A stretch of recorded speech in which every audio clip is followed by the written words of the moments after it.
पितामह भीष्म और जटायु के जीवन शैली को बता दूं। पितामह भीष्म है अखंड ब्रह्मचारी, हाँ या ना, सत्यवादी हैं, शाकाहारी हैं, और जितने भी प्राणी हैं उसमें सबसे ऊंची है मनुष्य देह। और उसमें भी वो कौन है पितामह भीष्म? गंगा जी के पुत्र, जिसमें स्नान करने से व्यक्ति का कल्याण हो जाता है, पवित्र हो जाता है, उसके पुत्र हैं। कितने बड़े हो गए? गंगा जी के पुत्र हैं, बृहस्पति के शिष्य हैं, सत्यवादी हैं, अखंड ब्रह्मचारी हैं, शाकाहारी हैं, धर्म धुरंधर हैं। कितनी और उपाधियां मैं गिनाऊं कम हैं।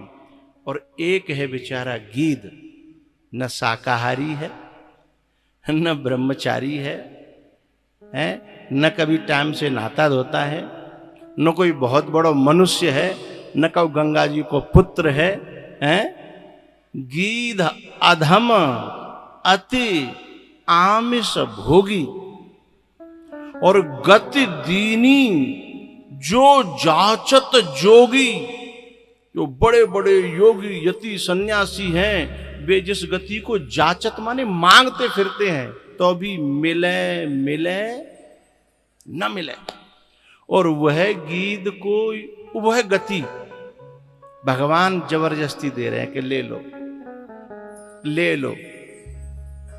और एक है ब्रह्मचारी, शाकाहारी, धर्म धुरंधर, गंगा के पुत्र, न तो बिने गोद में लयो, न बिन की अपने हाथंते क्रिया करी, है ना,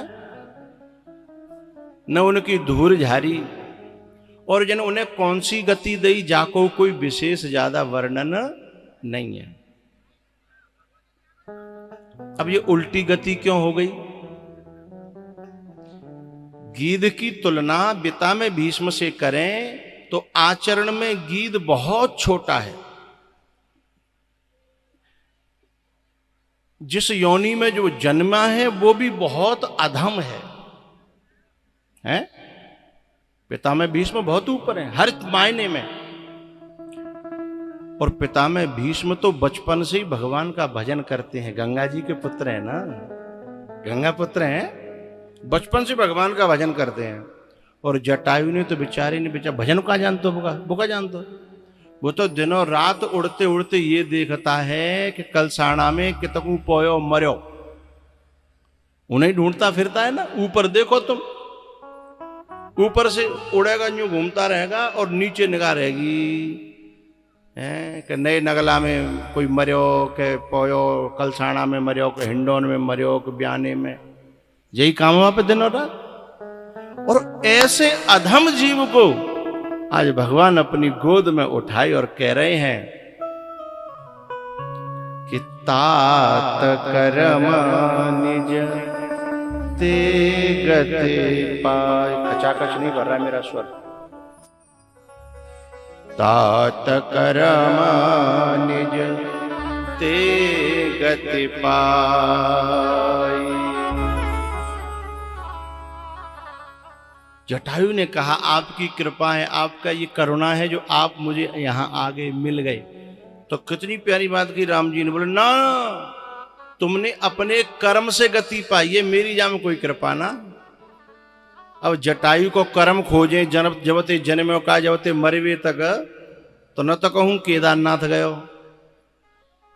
काऊ पता हो शायद गयो हो केदारनाथ, न कैला देवी आयो, जटायु आयो का काउन देखो ना आयो, न माने कबू घर में सत्यनारायण की कथा कराई है।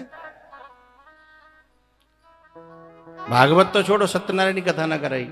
फिर ऐसो कौन सो कर्म हो जो दिनों रात मांस खावे वारो गीध, ऐसो कौन सो कर्म है वो भाई कि जो भगवान कह रहे हैं कि तात कर्म निजते गति पाई, जो भीष्म को नहीं मिल रही और जो जटायु को मिल रही है। अच्छा एक बात, चलो ज्यादा विस्तार में न जाएं, अब इतना कह दें हम वो जो कर्म कौन सा था कि जो पितामह भीष्म को भीष्म नहीं कर पाए और जटायु ने कर दिया? कोई बताएगा? हैं? सीता जी की रक्षा। अच्छा, और कोई?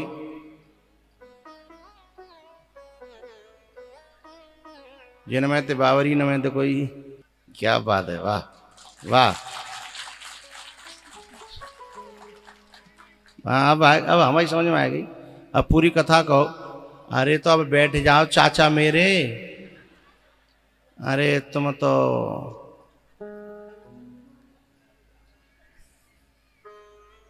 ताली क्या बज गई? तुम तो उड़न लगे, जटायु से ऊपर उड़ गए। वो संकेत किया जाता है, हम समझ गए। अब हम सुनाएंगे तब सबकी समझ में आवेगी। यदि तुम्हारे कहते समझ में आ जाती तो फिर तुम पे ही कथा करा लेते जी, फिर हमें कहीं बुलाते इतना खर्चा करके, है ना।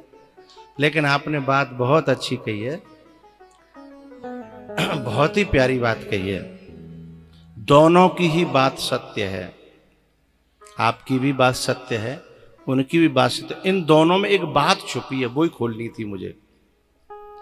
जहां पितामह भीष्म चूक गए वहां जटायु जीत गया। बात यही है कि जहां बोलना चाहिए था वहां जटायु बोला, और जहां नहीं बोलना चाहिए था वहां चुप रहा। और पितामह भीष्म ने उल्टा कर दिया, जहां नहीं बोलना चाहिए था वहां दनादन बोलते रहे जिंदगी भर, और जहां बोलने का अवसर आया वहां नीचे को नार डाल के बैठे रह गए।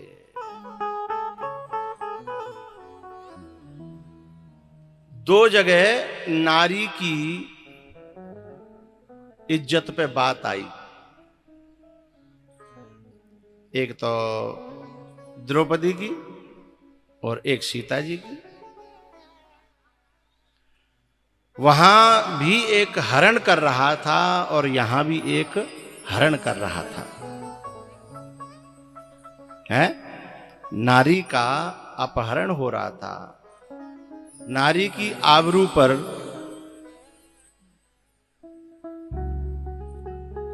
आघात हो रहा था। वहां पितामह को बोलना चाहिए था, लेकिन वहां नीचे नार डार के बैठे रह गए।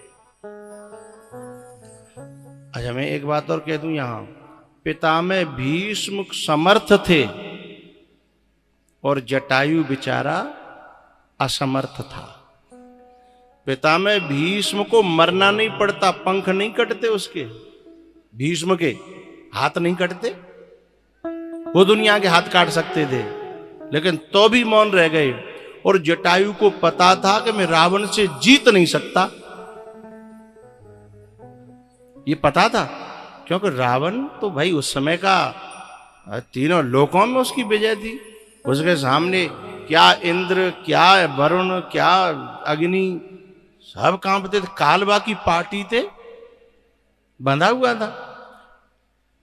जटायु को पता था कि यहां मैं जीत नहीं सकता, लेकिन जटायु ने कहा ऐसे जीने से तो मर जाना लाख गुना अच्छा है कि आंखों के सामने कोई चीख रहा हो, पुकार रहा हो और हम देखते रह जाएं, उससे तो मर जाना बढ़िया है। रावण से उसने युद्ध करना उचित समझा, यही सबसे बड़ा कर्म था।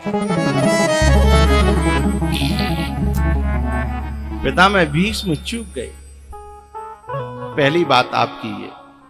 दूसरी बात तो हमारे जो वो कह रहे थे भगत जी,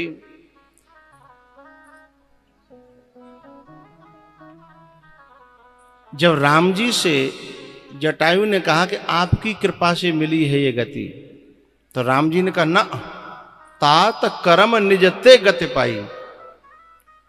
तो वो कर्म क्या था? परोपकार। एक तो सीता जी के लिए अपनी जिंदगी को दांव पर लगा देना, ये परोपकार था। और इन्होंने एक परोपकार और किया था पहले, वो बता रहे थे भगत जी कि एक बार जो है दशरथ जी महाराज आकाश मंडल से शनि की दृष्टि के कारण जब गिरे थे, तो जटायु ने वहां परोपकार किया। दशरथ जी की जान बचाई अपने पंखों में लेकर के, हैं? वो भी परोपकार था। इसलिए राम जी को कहना पड़ा, ये तुमने कौन सा कर्म किया? वो पूछने लगा जटायु कि मैंने कौन सा कर्म किया ऐसा? मेरे तो जीवन में न आहार बढ़िया, न व्यवहार बढ़िया, न कोई पूजा, न पाठ, न भजन, न कोई तीर्थ यात्रा, कुछ भी तो नहीं है। फिर क्या किया मैंने? तब कहते हैं राम,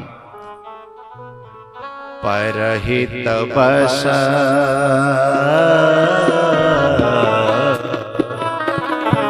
परहित बस जिनके मन माही, परहित बस।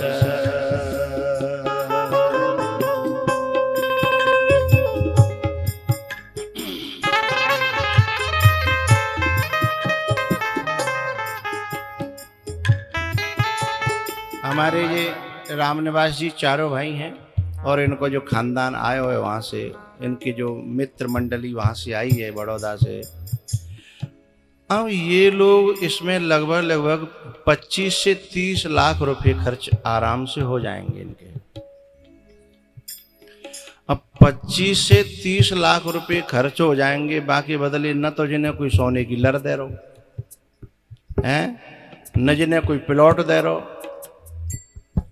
और फिर जो काय को जिन्हें पैसा बर्बाद कर भी आए हैं। यदि कोई यहाँ को हो तो कल साणा को और ऐसा कर रहा हो तो बाकी कान पे कह भी 50 आ जाते, बढ़िया प्लॉट और बढ़िया जगह आवेगी।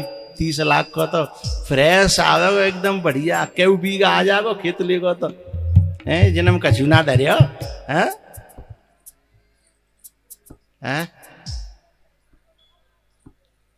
हाँ हाँ, पहले भी यज्ञ हुए हैं। पहले मिलके भाई के कहू एक ने कराए, मिलके भाई ना, पूरे गांव को हो ना, और ये तो अकेले को है ना, खर्चा तो एक का है ना। सहयोग तन का सबका है, अच्छी बात है, सबके मन की भावना पूरी हो रही, अच्छी बात है। लेकिन कोई एक व्यक्ति खड़ो है जाए कलसाना में कि इतना खर्चा मैं करूँगा, तो बाकी जितने चमचा लोग हैं पागल है, बुद्धि खराब है गई है। कहूँ नेक हट के ले लियो, कल साना ते नेक हट के रोड ते नेक हट के तो कम से कम 5 लाख को बीघा होगा हैं, तो 5 का 30, 6 बीघा पक्के आवेगा, पागल है रहे हैं। समझाने वाले आ जाते ना, लेकिन ये क्यों कर रहे हैं ऐसा? इसमें क्यों आग सी लगा रहे हैं? देखा जाए तो उनकी नजर में क्यों, ये जानते हैं इस बात को, कहीं न कहीं इन्होंने समझाया है कि ये जो कर रहे हैं यही सच्चा मनुष्य का कर्म है, यही परहित है, और इसी से सदगति प्राप्त होगी। व प्लौटते और खेतते ना हो। आज पूरा समाज जो कह रहा है ना, अरे साहब हमारे अग्रवाल जी, हमारे अग्रवाल जी, अरे साहब हैं, जो दुआएं दे रहे हैं लोग। जो माता मैंने बेचारी कहाँ अब जो मुझे देख भी चाहती तो कहाँ जाती, मैं कहाँ ढूंढती, मैं मिल लो जिन हैं, मोबाइल पे भले ही निकाल के देख लो। तो ये कितनी दुआएं दे रही हैं अंदर से कि हमें गांव में बैठे बैठे मिल गए, घर में बैठे बैठे दर्शन मिले, कथा मिली।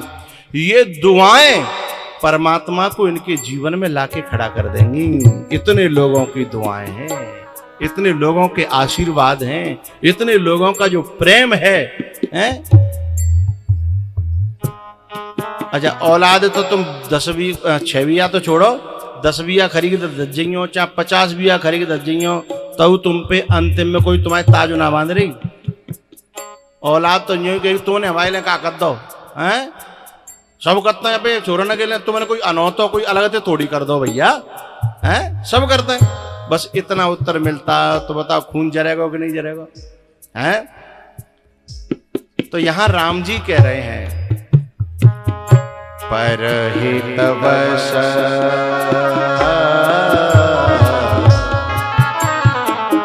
परहित बस जिनके मन माही, तिन कहूँ जग दुर्लभ कछु नाहि।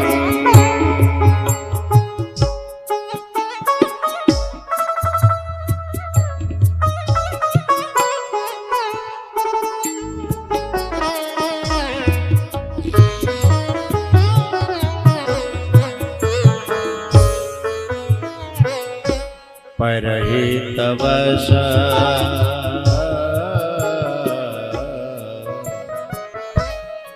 जिन्हके मन माही, तिन कहूँ जग दुर्लभ कछु नाहि।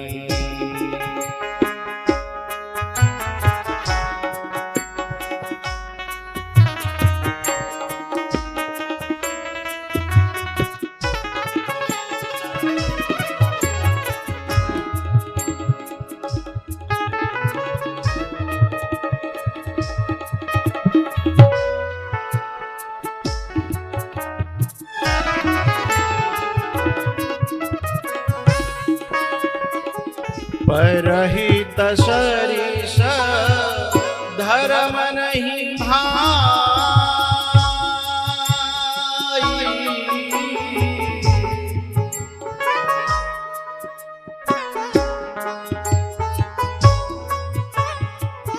परहित सरिस धर्म नहीं भाई,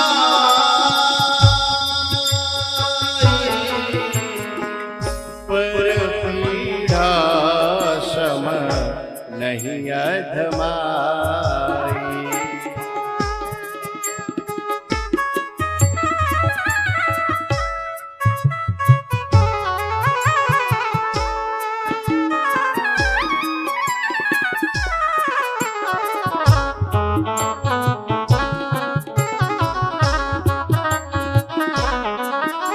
आवाज खोलनी नहीं पूरी।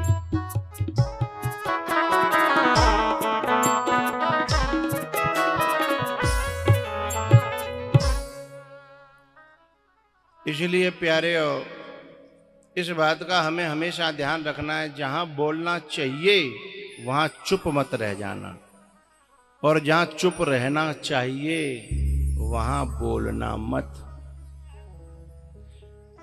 तो कहां नहीं बोलना चाहिए? अपने से बड़ों के सामने, अपने से बड़ों के सामने नहीं बोलना चाहिए। और बोले कहाँ चुप नहीं रहना चाहिए? बोले जहां अन्याय हो रहा हो वहां चुप नहीं रहना चाहिए। पिता में भीष्म को गति दे करके भगवान द्वारिका गए।